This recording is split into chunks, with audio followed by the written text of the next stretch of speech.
Hi friends, this is first time I'm doing this series on the revision lectures of FY Bcom and BAF accounts. Nowadays, afterwards, we will do the different chapters for my revision series.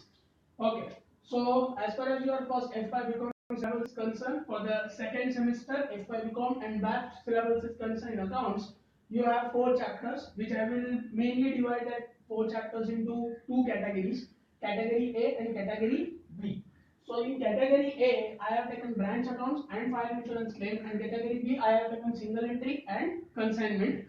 The bifurcation criteria is just because branch account and fire insurance. In the case of branch accounts and fire insurance claim, what will happen is that you require a lot of less time in your examination while solving these problems. And as far as single entry and consignment are concerned, these are some of the lengthy problems, so they take some of the valuable time in your examination. So first target, according to me, while doing the revision or even in the paper, first target branch account and fire insurance claim, and then go for single entry and consignment.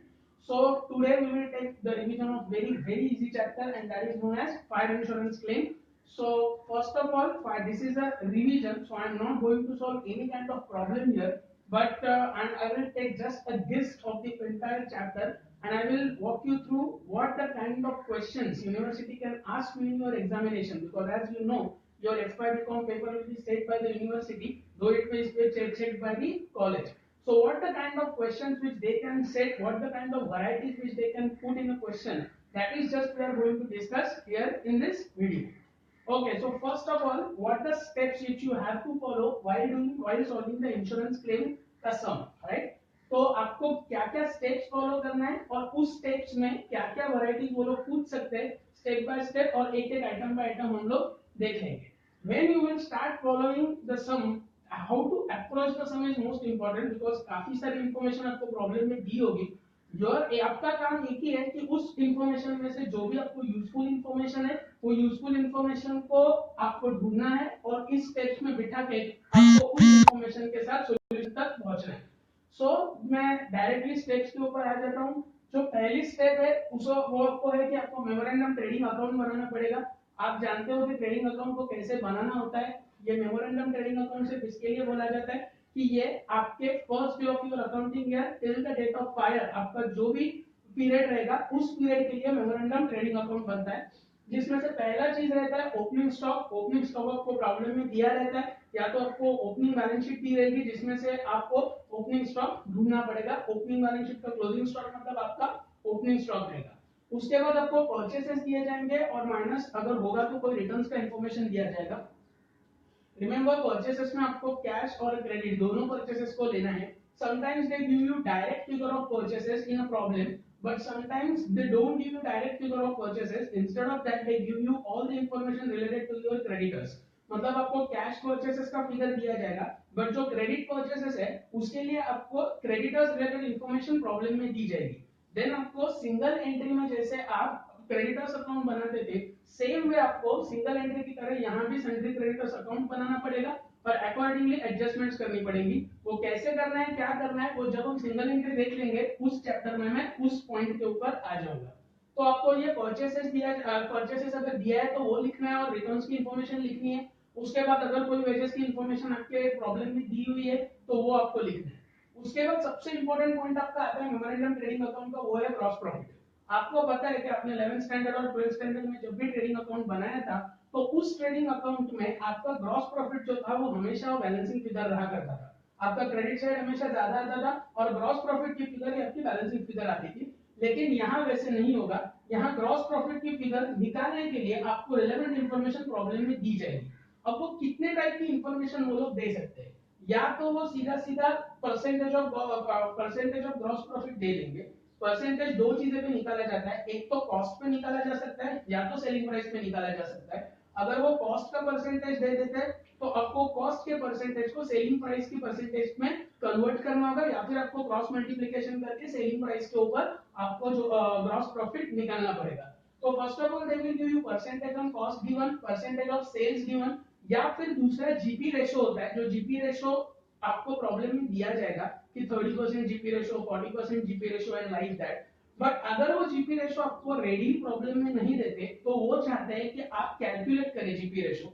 अब calculate कैसे करेंगे, इसके लिए आपको historical data दिया जाएगा, पिछले 2 साल का 3 साल का आपको डेटा दिया जाएगा, फिर आपको 3 ही साल का जीपी निकालना पड़ेगा, उसमें सेल्स रहेगा, परचेसेस रहेगा, और कोई अगर एक्सपेंसेस रहेंगे वो रहेगा, और उसके बाद आपका जीपी आएगा, फिर gross profit divided by sales. अगर आप तीनों साल का कर लोगे तो आपको 3 इयर्स का ग्रॉस प्रॉफिट मिलेगा, फिर gross profit divided by sales multiply by 100 करोगे तो आपको ग्रॉस प्रॉफिट रेशियो मिलेगा, और फिर वो तीन चीजों का एवरेज या वेटेड एवरेज अगर आप लोगे तो आपको जीपी रेशियो आप निकाल सकते हो। तो इस प्रकार आपको percentage on cost given, percentage on sales given, GP ratio given and GP ratio to be calculated. 4 type की वैरायटी आपके प्रॉब्लम में आ सकते हैं, उसमें से कोई भी एक वैरायटी वो लोग आपको पूछ सकते हैं। एक बार आपका जीपी रेशियो आ जाने के बाद आप क्रेडिट साइड पे आ जाओ, बाय सेल्स लिखा हुआ है, तो सेल्स में भी आपको कैश सेल्स और क्रेडिट सेल्स दोनों इंक्लूड करना है।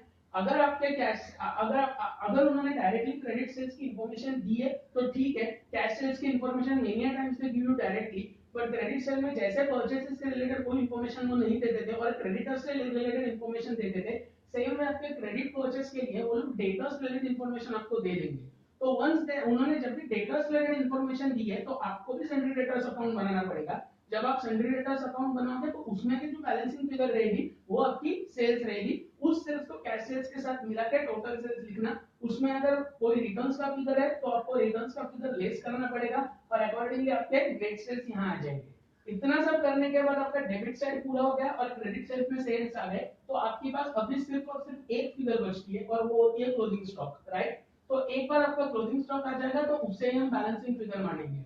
ये क्लोजिंग स्टॉक जो है ये उस दिन का, मतलब जिस दिन आपके गोडाउन में या आपके प्रीमाइसेस में फायर अफोर्ड हुई थी उस दिन का आपके प्रीमाइसेस का क्लोजिंग स्टॉक है। और ये फिगर बहुत इंपॉर्टेंट है क्योंकि क्लेम की अमाउंट कैलकुलेट करने के लिए अपने को ये फिगर बाद में लगने वाली है।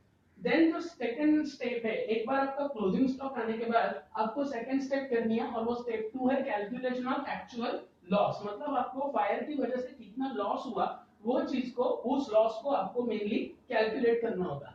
अब कितना लॉस हुआ उसके लिए एक स्टेटमेंट बनाया जाएगा, एकदम सिंपल सारा स्टेटमेंट है, पर्टिकुलर अमाउंट लिखा जाएगा। उसके बाद closing stock as on the date of fire, जो आपको स्टेप नंबर 1 से क्लोजिंग स्टॉक मिलेगा उसी स्टेप नंबर को स्टेप 1 से मिले क्लोजिंग स्टॉक को आपको यहाँ लिखना है। उसके बाद आपको कुछ ना कुछ सैल्वेज मिलेगा। सैल्वेज का मीनिंग ये होता है कि आपको, आप जब भी कोई ना कोई आपका स्टॉक जलेगा उसकी वैल्यू हमेशा जीरो नहीं रहती है, बल्कि आपको कुछ ना कुछ उसकी सैल्वेज, उसकी स्क्रैप वैल्यू हमेशा मिलती है।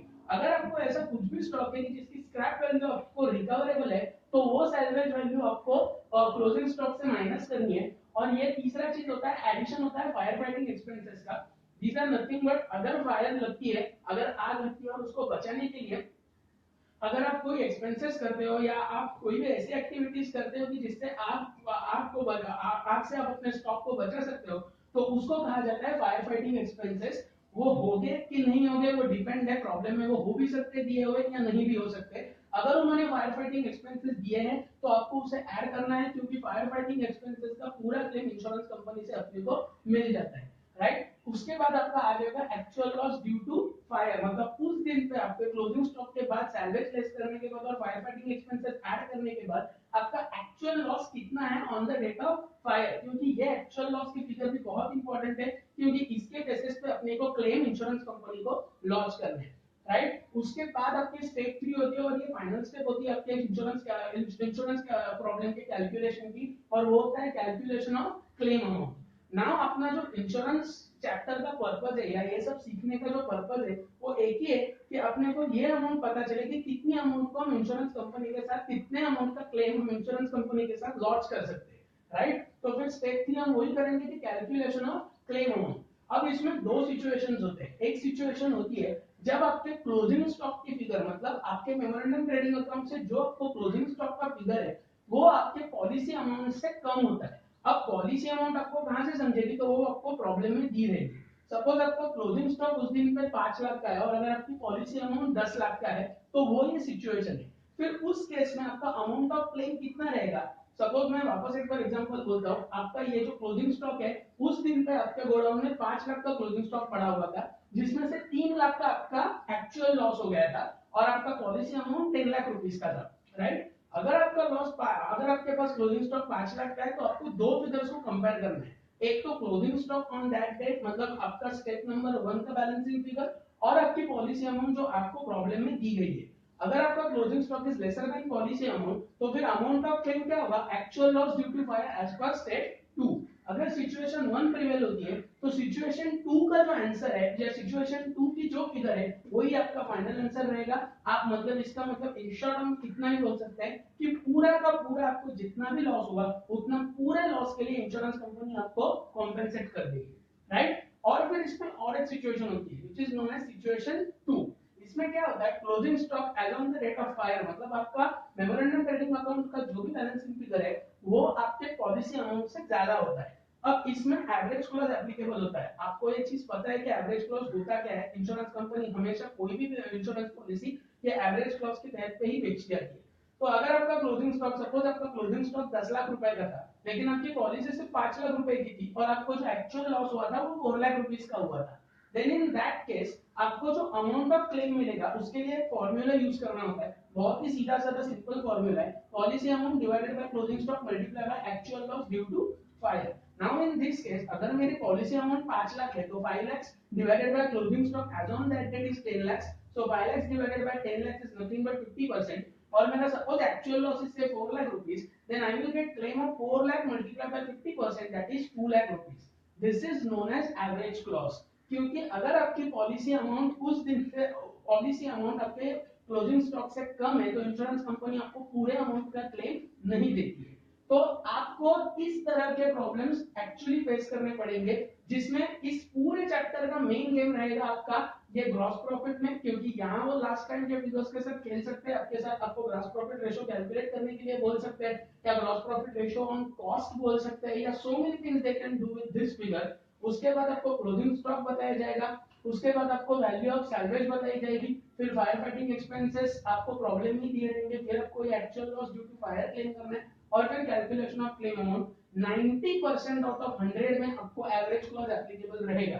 तो आप when you will do your step number 3, be careful, आपको दो ही अमाउंट को सबसे पहले कंपेयर करना है। स्टूडेंट्स को थोड़ी बहुत इसमें बहुत कंफ्यूजन होती है कि कौन से अमाउंट को कंपेयर करना है और कौन से अमाउंट को फॉर्मूला में लिखना है। आपको सिर्फ दो अमाउंट को कंपेयर करना है, एक तो ये क्लोजिंग स्टॉक जो आपको मेमोरेंडम ट्रेडिंग अकाउंट से मिला है और दूसरा पॉलिसी अमाउंट जो कि आपको प्रॉब्लम में दी हुई है। अगर आपकी क्लोजिंग स्टॉक की फिगर पॉलिसी अमाउंट से लेस होती है तो आपको पूरे का पूरा जितना भी लॉस हुआ है उतने का पूरा लॉस आपको इंश्योरेंस कंपनी से क्लेम के रूप में मिलता है। और अगर आपकी क्लोजिंग स्टॉक की वैल्यू पॉलिसी अमाउंट से ज्यादा होती है तो एवरेज क्लॉज एप्लीकेबल होता है और उसमें अमाउंट का claim policy amount divided by closing stock multiply by actual loss due to fire, ये फॉर्मूला यूज करने के बाद जो भी मिलता है वो आपको पॉलिसी की अमाउंट मिल जाती है। सबसे पहले आप क्वेश्चन को अच्छी तरह से पढ़ना, you will go for examination hall में, pick this category A questions first, और उसके बाद अच्छे से हर क्वेश्चन को पढ़ना, उसमें से अपने को कौन कौन सी चीजें लगने वाली है वो गिवन करके शुरुआत में लिख देना, because that things which are required only for the solution. अब इसमें और बाकी कुछ भी चीज वो लोग दे देंगे तो वो चीज अपने लिए इररिलेवेंट बन जाती है। सो इतने सारे चीजें लिख देना और ओनली ये 3 स्टेप्स को फॉलो करना, आपका आंसर बन जाएगा। ये बहुत स्कोरिंग चैप्टर है, इवन ऑब्जेक्टिव्स के लिए भी आ सकता है और एक फुल फ्लेज सम भी इस तरह का आ सकता है। This is very scoring chapter, so don't lose even a single mark in this chapter because अगर यहाँ ब्रांच अकाउंट और फायर इंश्योरेंस में आप अच्छा खासा स्कोर कर लेते हो तो भी आपका पासिंग निकल जाएगा, और फिर आप सिंगल एंट्री और कंसाइनमेंट में भी थोड़ा बहुत स्कोर करते हो तो आपको अच्छा खासा मार्क्स मिल जाएगा। So don't take this chapters lightly, थोड़ा आसान है तो मैं कर लेंगे नहीं कर लेंगे, don't do that. Branch account fire insurance claim की तरफ अच्छी तरह से ध्यान दो, सिंगल एंट्री कंसाइनमेंट को बाद में लो, और ये सारे चैप्टर्स में अरिथमेटिकल एक्यूरेसी के साथ प्रॉब्लम्स को सॉल्व करो, आपको पूरे मार्क्स मिल जाते हैं इसमें। मेजॉरिटी ऑफ द सब कुछ जो भी रिवीजन के लिए आपको लगने वाला था, क्विक रिवीजन के लिए, क्विक रिवाइज के लिए जिस जो था वो मैंने यहाँ कवर कर लिया है। अगर कोई भी चीज मेरे साइड से छूट गई है तो please feel free to mention that thing in comment, and if you have any doubts, if you want any further clarification regarding any of the chapter of accounts or any of the chapter of your Bcom syllabus, please let me know by commenting in my comment section. And if you want to join my class, then also आपका email ID, आपका जो भी telephone number रहेगा, mobile number रहेगा, वो comment section में डाल देना। और इसके बाद नेक्स्ट टाइम मैं most probably I will take up with the branch accounts, उसके बाद सिंगल एंट्री एंड कंसाइनमेंट, और फिर उसके बाद हम अलग अलग चैप्टर्स की इसी तरह पे जो भी छोटी छोटी रिवीजन रहेंगी 5 मिनट 7 मिनट 10 मिनट वीडियो बना के छोटे छोटे रिविजन को लिस्ट के साथ एक साथ कर देंगे, सो दैट एग्जामिनेशन डे के दिन आपको बिल्कुल भी प्रेशर नहीं आएगा।